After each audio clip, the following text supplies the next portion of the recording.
What is up guys? Good evening. Ayan. For tonight's video, gabi na kasi. May tumama pa sa natin, motor. Ayan, ngayong gabi labas lang tayo saglit, may bibili lang tayong paninda. Pero ayun, mag-video na tayo kasi testingin natin tong bago nating setup. Nag-word connection na tayo para sa ating mic. Tingnan natin kung anong mas magandang quality. So ayan, ayun nga, tulad na nabanggit ko dun sa mga nakaraan, since wired setup na tayo, pansamantala tinanggal ko muna yung waterproof case ng ating camera. Kaya sana wag umulan. Mukha naman di uulan kasi maghapong mainit ang panahon. Ayan.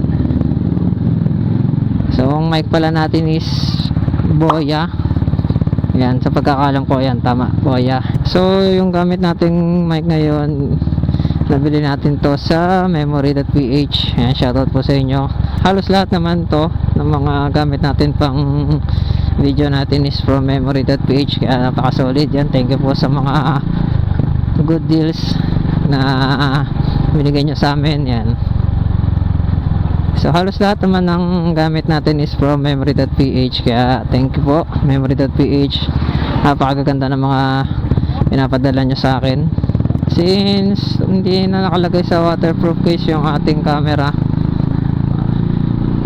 mare-required na tayong maglinis. Kasi grabe, napakalikabok dito sa amin, and walang case yung ating camera, and wala din siyang yung lens protector. Stock talaga siya, as in pag tinanggal mo sa waterproof case niya, kung ano yung meron dun sa stock ng camera, yun yung gamit natin ngayon.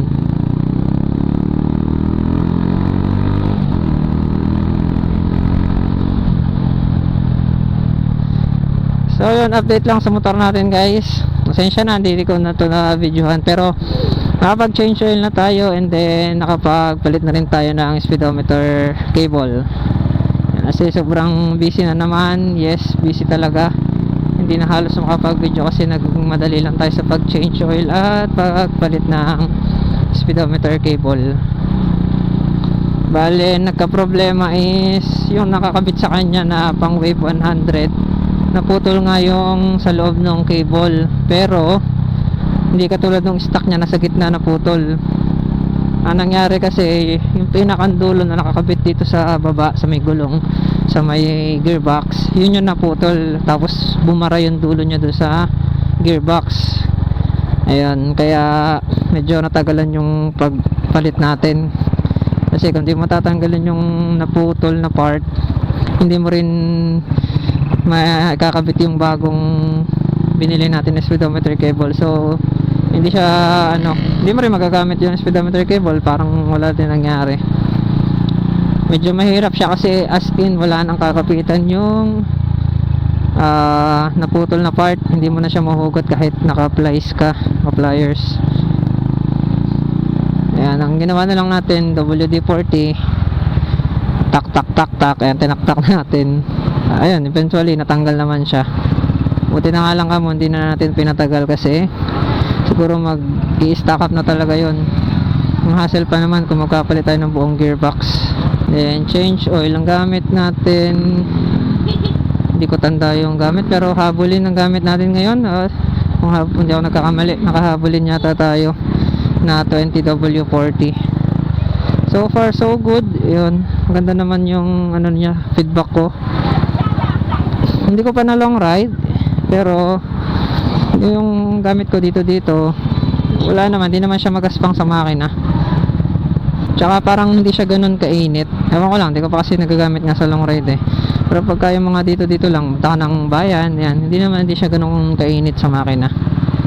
Tapos ano pa ba, ang next maintenance natin is itong kanyang ball race, yung sa manibela.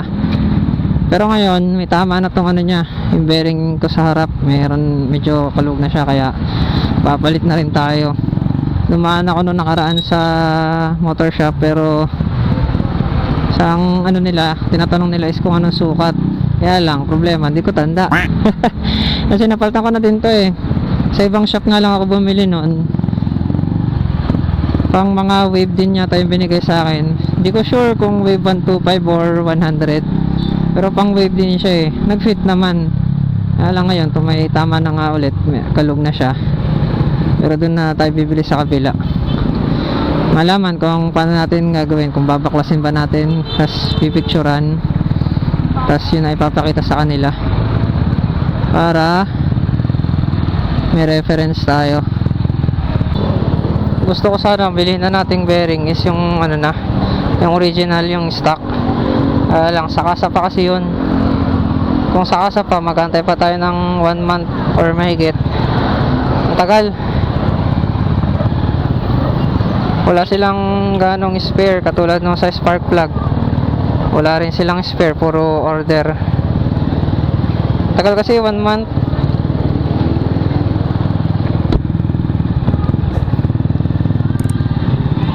Kaya ano na lang tayo, mga aftermarket na lang tayo. Pero maghanap tayo ng ano din, yung goods din, yung quality. Hindi naman yung pang madalian. Itong yung bearing na pinalit ko sa unahan, wala pa yata 1 taon to or naka 1 taon na rin. Basta ganon. Pag tumagal man siya na 1 taon, hindi siya lalampas o hindi siya abot na 1 kalahati. Kasi bago-bago pa to eh. Pero yung sa likod niya, 4 years na stock. From ano pa rin to, from kasa pa rin. Daan lang tayo dito saglit guys, bibilin lang din ako. Meron pa pala tayong update dito sa motor natin guys. Ayan. Nagpalit na nga pala tayo ng signal light natin. Kasi di ba nagpa full wave na tayo. Pag nagsisignal tayo is parang naagawan niya ng supply ng kuryente yung headlight. Tendency, nagbi-blink yung headlight. So bumili tayo ng LED na signal light. Ayan yung nakakabit sa atin ngayon ito. Pati sa likod nagpalit na tayo. Ang natitira na lang na bulb dyan is yung ano, brake light natin. Goods pa naman yung stock nun eh. May tail light pa rin siya, hindi pa pundido, kaya hindi na muna tayo bumili. So far so good, yun, feedback ko, so far so good. Pero nangyari kasi napadami order ni Mrs. So bali 4 na pair yung nabili niya. Kasi sa isa, 2 na agad eh. 4 na pair yung nabili niya. So kaysa itengga lang naman natin dyan, sinalpakan ko na ng ilaw yung ano natin, gear indicator 1, 2, 3, 4. So may ilaw na. Ayan, testing. Ayan, di ba? May ilaw na siya. Hindi naman siya masakit sa mata. Pero kasing LED na masakit sa mata eh. Ayan lang, kung mapapansin nyo, yan o, kitang kita yung sira dun sa ano natin, dashboard. Yan yung nasunog. Ayan, makita nyo. Yan yung nasunog nung huling kabit natin ng peanut bulb.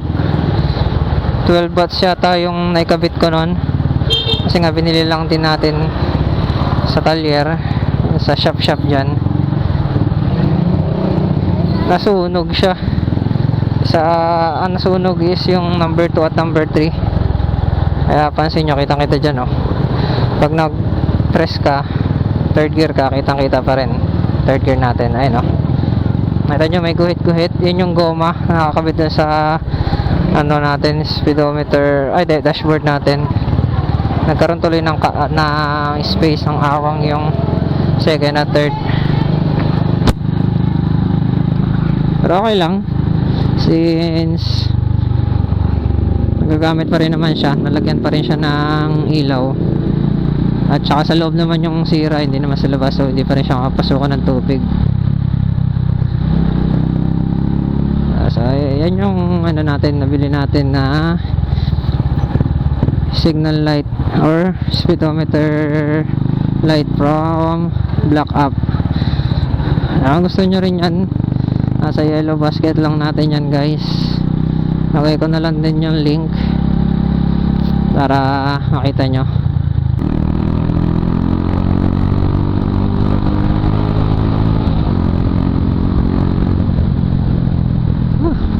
sarap mag-rides.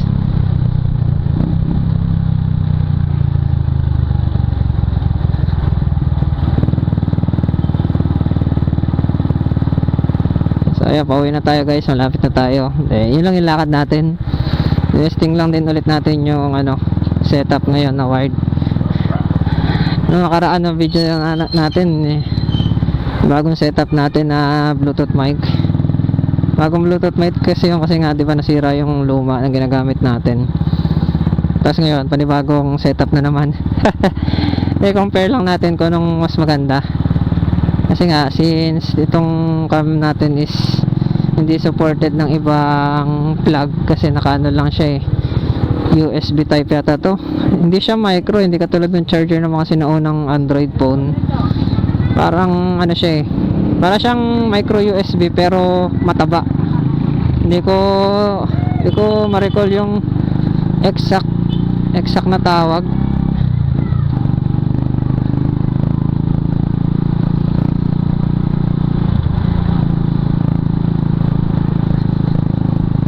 Saka yung inaantay natin sa memory.ph na na combo cable is wala pa rin silang stock.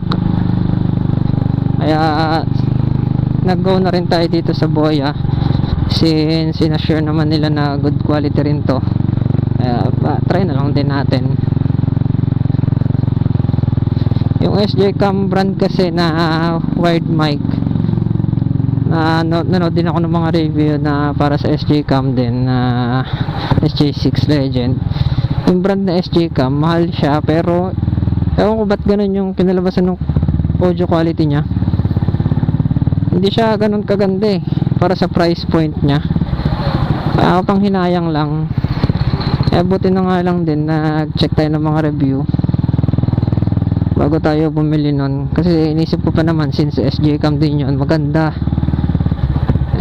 Yun nga, ayon sa review ganun. Tsaka yung review na napanood natin is tinesting talaga din nila yung yung kung ano magiging output ng microphone pag ginamit mo sa motovlog. Kung tutusin doon sa review na yon, mas maganda pa yung audio quality nung ginamit niya na Samsung na earphones kumpara dun sa SJ Cam na brand. Diba? Isipin mo yun, pumili ka ng mahal pero ewan ko. So buti na lang nga nag-check tayo kasi pang hinayang ang mahal. So yun lang guys, maraming salamat sa pagsama at kung umabot ka sa part na to, ayan, maraming salamat. Sa mga hindi pa nakaka-subscribe guys, subscribe na kayo. Road to 1k subscriber tayo, let's go. Alright, so yun lang, ride safe.